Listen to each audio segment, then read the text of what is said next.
Alright, so this is my Vespa 160 that I bought a few days ago from a guy that does cleanouts in, what was it, Bloomfield, New Jersey.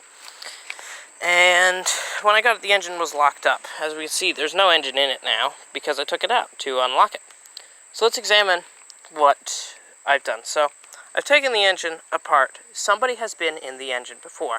There was no head gasket on it, okay? No head gasket. So, and the head bolts were not torqued down properly.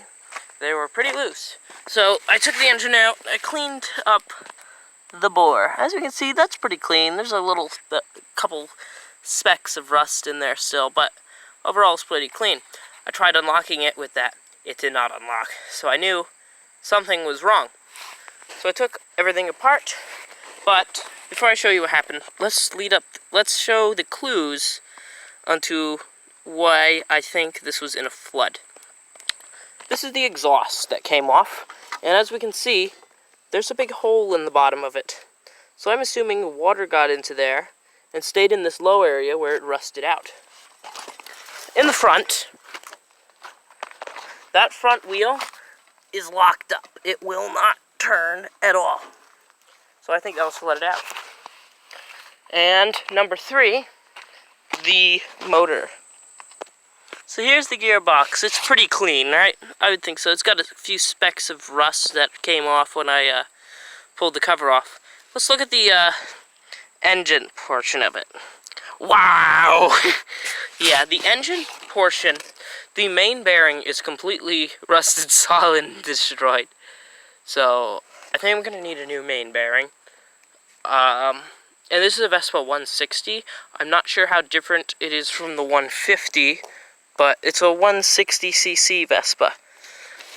So I'm going to have to clean all this up. I'm going to vacuum it out.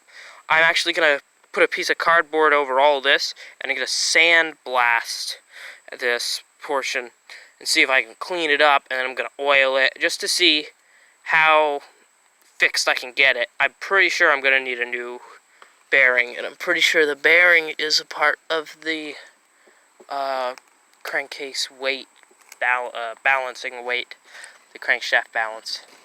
But I still think I got a good enough deal on the thing to where I can fix this.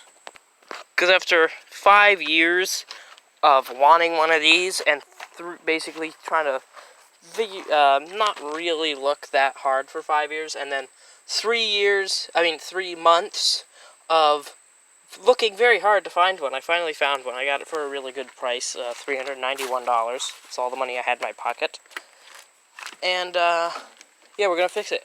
The speedometer and the odometer are in kilometers, so I'm thinking this is an Italian import. It also has that painted on the fender, which is the old license plate number. So, yeah, it's got a lot of good, nice parts on it, but I'm not going to strip this for parts. I'm actually going to try to fix it.